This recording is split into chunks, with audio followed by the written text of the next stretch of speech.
Okay, second attempt at this.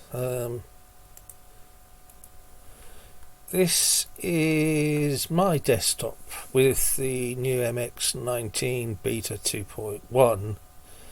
This is running on my ThinkPad T430 rather.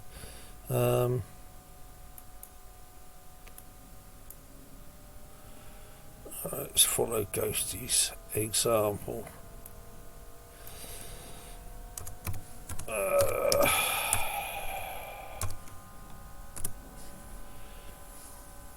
There you are. If you can read that, you can see what the machine is. 8 gig of RAM, 2 SSDs with MX on the first SSD, which is a Crucial MX-500 250 gig SSD. It runs very nicely. Anyway, so I've kept it simple. I've gone for their simple, plain, dark grey wallpaper. Even though this time they've come with a good selection of wallpapers, some photographic, some graphical, some I wouldn't want it if you paid me, but you know, no accounting for taste. As always on the desktop, I have my home directory, the wastebasket, and the removable devices, which in this case shows the 3 other Linux distros that are on the second SSD. I think that's an ADATA 500 gig drive. I've got Arca Linux, Debian, Bullseye, which is their new testing branch, and Endeavour OS. Yep, so I went for a non-distracting, plain, simple, dark grey look to it. For theming, I've chosen the plain dark. I know Ghosty liked the matcha dark Elise or the matcha darks. They're a little bit too dark for my liking, so plain dark will go quite nicely. The icons, I'm using ePapyrus, and for the desktop, the window manager, I've again gone for the plain dark. Like I say, the matcha dark's a little too dark for my liking. I've installed this over the top of the MX Beta 1. I've done that on, I've got too many laptops, 6 laptops so far, and got rid of my last remaining MX-18.3. I have a nice script that I wrote that allows me to put the packages that I want installed by default, and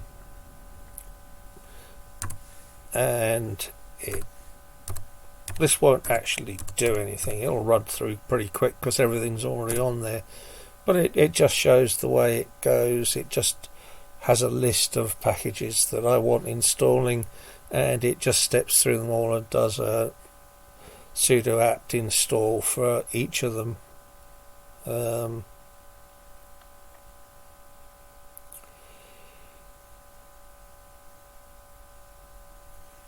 Okay, so that's just gone through the list. I keep it in my .local bin directory. Let's open it with feather pads. Oh god, a bit bright. But as you can see here, it's got a built-in list of packages. which it will go through, but as well as those, you can create a defaults list as an external file. Put it in the same directory as the actual script file, and it will read that as well by default if it finds it. This is just a test file, so it's got the same set of packages twice, and 3 extras that I didn't originally have in there. The script itself will read this file, add it to the built-in file, and then it will filter out any duplicates, so I'll only attempt to install things the once. If you run it and asked for help with -h or --help, you see it has an optional package list here, which means you can create a small file anywhere that has, if you've got a few extras you want on a particular machine or for a particular reason, you just create a list file there and add it on the command line, and then it reads, or the defaults.list if it's there, then it reads this file, adds everything to the embedded list, filters out duplicates, and then just installs what it can find. Sometimes I've got the same package with 2 different names, because not all distros have the same package names. It's one that has Chromium -browser rather than just Chromium for the browser, so I put it in twice. One works, one fails, no big deal. And again, any packages that a particular distro hasn't included, they'll just fail gracefully and it won't be there.